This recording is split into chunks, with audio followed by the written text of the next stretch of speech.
Because this courtroom isn't your average legal drama, it's a real-life pressure cooker. Every word, every stare, could decide someone's future.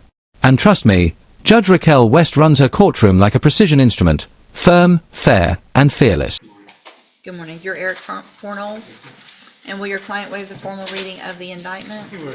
Mr. Fornolls, in cause number 25 DCCR 0267, you're charged with the third-degree felony offense of injury to a child, elderly, or disabled individual, and that's from January 24th of 2025. And how do you plead to that charge? Are you pleading guilty freely and voluntarily? And are you pleading guilty because you actually did what they've charged you with? Speak up, please. Yes, ma'am. I have here on the computer some documents that have your signature on them that the state has marked as Exhibit Number 1. Before you signed these, did you go over them with Mr. Rojas? Yes, ma'am. Do you fully understand them? And do you understand, if I follow the agreement that you've made with the district attorney, that you'll be waiving or giving up any right to appeal? And it looks like the agreement that you've reached is for a 5-year deferred adjudicated probation. There would be a $1,000 fine, and you would be required to follow all of the rules and conditions of probation. Is that your understanding? Do you also understand that if you're not a U.S. citizen, a plea of guilty or no contest may result in your deportation, exclusion from admission to the country, or denial of naturalization under federal law? Yes, ma'am. State tenders number 1. No objection. It's admitted. Is there any evidence that Mr. Fornolls is not competent? No, Your Honor. All right, sir, I'm going to find that you entered your plea of guilty freely and voluntarily. Find that you're mentally competent and you understand the nature and the consequences of that plea. Find sufficient evidence to find you guilty. However, I'm going to reset your case and not find you guilty at this time so that the probation department can do a pre-sentence report. That'll give me more information about you and your case, and then we'll come back later for sentencing. You need to stop and talk to probation on your way out of the courtroom, and she's sitting at that desk right over there.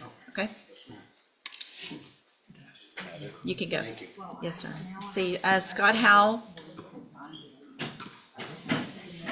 Do we have updated reports? What Judge West just ordered is called a * pre-sentence investigation star. It's basically the court's homework. The probation department digs into the defendant's background, habits, and character before the final decision. It's not just about what they did, it's about * who they are now. Okay, let me just double check that. Everything's going well. Good morning, how are you? Good morning. You're Scott Howell, Yes, ma'am. and this is cause number 17-27401.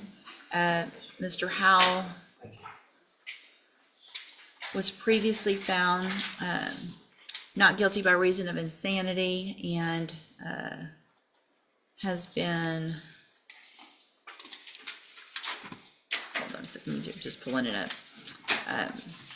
allowed to be in outpatient treatment for quite some time now, and so we're here for our yearly check-in.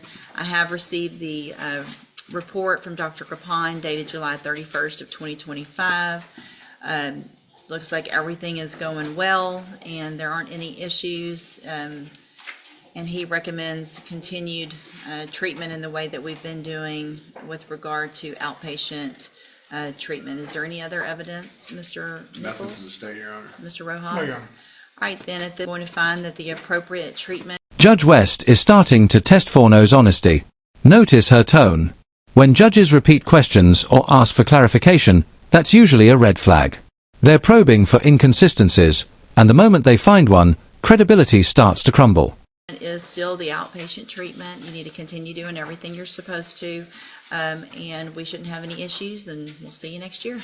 All right, you're free to go. And judges, this is a 3rd degree as charged. I Where think are next we year will on be the this? last time. Okay, perfect. Thank you.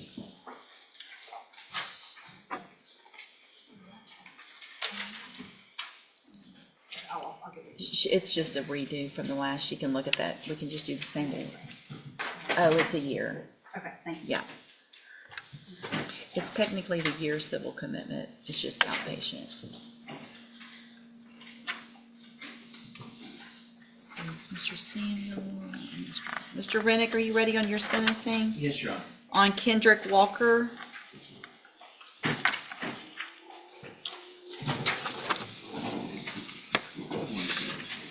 Good morning. Good morning, sir. You're Kendrick Walker? Yes, ma'am. And this is 24 DCCR 0196. Mr. Walker was previously in court, entered a plea of guilty to unlawful possession of a firearm by a felon. I've received the pre-sentence report. Has everyone had an opportunity to review the report? We haven't. Yes, Your Honor, I have. Any additions or corrections? There is one that we would like to relate, Judge. We spoke quite a bit this weekend. On the defendant's version, there was a little bit of an inaccuracy. Mr. Walker had specified that when he was in the vehicle, he did not put the firearm in the vehicle, but he did learn that there was a firearm in the car and realizes that he should have gotten out of the vehicle and left at that point. Okay. So that was kind of just a little unclear with that. So we wanted to just clarify that part. So I also want you to understand, Mr. Walker, the opportunity that you're being given today, you've already had a felony probation that was revoked. And it wasn't that long ago. So the fact that you're getting a probation in this case is a real gift. If a judge gave you a second chance after you already blew the first one, how would you handle it? Because Kendrick Walker's walking a tightrope here. He's already burned trust once, and Judge West's tone says she's not about to let that happen again. So if you want to make sure you understand that you need to follow all of the rules. If you're back in here, it's not going to be on a revocation or because you didn't do it. Oh, give me another chance. This is your other chance, okay? All right, so I'm going to find that you entered your plea of guilty freely and voluntarily. Find sufficient evidence to find you guilty, and at this time, follow the agreement that you made. Find you guilty of unlawful possession of a firearm by a felon. Sentence you in accordance with that agreement to a term of 10 years in the Institutional Division of the Texas Department of Corrections, but probate that. You'll be on probation for 5 years. You're ordered to pay a $500 fine and to follow all of those rules and conditions of probation. Obviously, if you do that, again, this is a great opportunity because you're going to be able to serve that 10-year sentence while you're out on probation. The other side, though, if you're back in here, you've already agreed to a 10-year sentence. And so please make sure you follow all of those rules. I'm going to hand you the trial court certification that shows, Mr. Nichols, that shows that this followed, and so you've waived your right to appeal. I have also handed you a written admonishment regarding your ineligibility to possess a firearm or ammunition. Obviously, you know this at this point, but I am required to read this by law. Because of the judgment entered against you, you are ineligible under Texas law to possess a firearm or ammunition. Possession of a firearm or ammunition could lead to charges against you. Firearm is a legal term. Read the written admonishment I provide you to see what devices qualify as a firearm. If you have questions about the laws that make you ineligible to possess a firearm or ammunition or about how long that lasts, you can talk with Mr. Rennick. And again, as you can tell, it doesn't even have to be yours to be in possession of it. You can't be in a car with a gun, in a house with a gun, anything like that, okay? All right, have a seat here in the courtroom. Probation will call you up when they're ready to go over your paperwork. Thank you, Your Honor. Thank you, Mr. Rennick. Mr. Franklin, you have Ray No. Yes, Your Honor. Good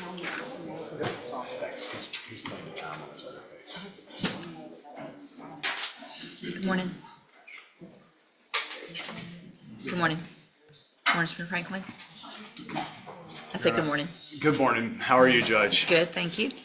Let's see, Mr. No is charged in 25 DCCR 0386 with intoxication manslaughter and in 25 DCCR 0387 with driving while intoxicated, third or more. And what is the announcement?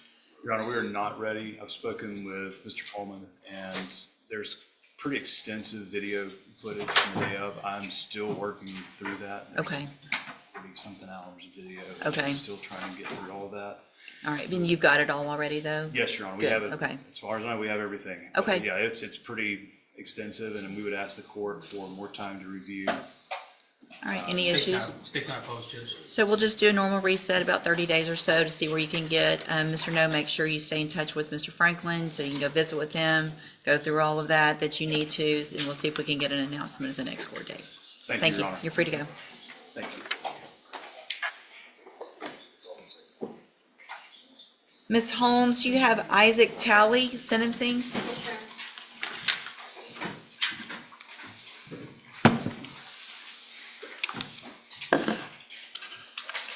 Good morning. How are you? Good morning. You are Isaac Talley? Yes, ma'am. And Mr. Talley was previously here in cause number 24, DC. Even the courtroom quiets down. Intoxication manslaughter isn't just another charge, it's about irreversible loss. This is where justice and emotion collide, and Judge West knows the weight of every word that follow. CR 1997 entered a plea of guilty to the third-degree felony offense of evading arrest or detention with the use of a vehicle. I've received the pre-sentence report. Has everyone had an opportunity to review the report? Yes, Your Honor. Yes, Your Honor, I have. Any additions or corrections? Only one correction of where his mom resides, but that's it. Okay. Anything, Mr. Nothing to Nichols? say, Judge. All right, Mr. Talley, I'm going to find that you previously entered your plea of guilty freely and voluntarily. Find sufficient evidence to find you guilty. However, I'm going to follow the agreement that you made with the district attorney and defer all proceedings and place you on probation for 3 years. You're ordered to pay a $500 fine and to follow all of the rules and conditions of probation. If you do that, this is an excellent opportunity because you don't have a felony conviction on your record. And at the end of the probation period, if you're successful, the case is actually dismissed. You'll never be a convicted felon, which is a very big deal. The other side of that is if you violate any condition of probation, you can be brought back into court, found guilty, so you become a convicted felon, and I could sentence you to prison anywhere in the punishment range, which is between 2 years and up to 10 years in prison. Do you understand? Also, a part of your probation is going to be that you're required to get your GED. I'm going to require that you start that process within 30 days. It's important to me. It should be important to you. It will help you in your future to get that taken care of. And so if you don't, it's a violation of your probation. You could go to prison just for not doing that. So obviously you need to take that very seriously, okay? I'm handing you the trial court certification that shows this was an agreement that I followed, and so you have waived your right to appeal. You need to have a seat here in the courtroom. Probation will call you up to her desk when she's ready to go over all of your paperwork. All right, good luck to you, sir. Thank you, Ms. Holmes. Thank you. See, I think Mr. Jeffries was doing paperwork, right? He had a tablet. I think so.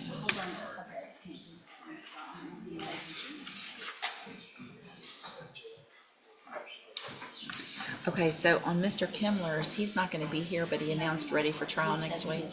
Mr. Smith has Ashley Broussard. It's set for trial next week with Mr. Kimler. He has a trial protection order in another county.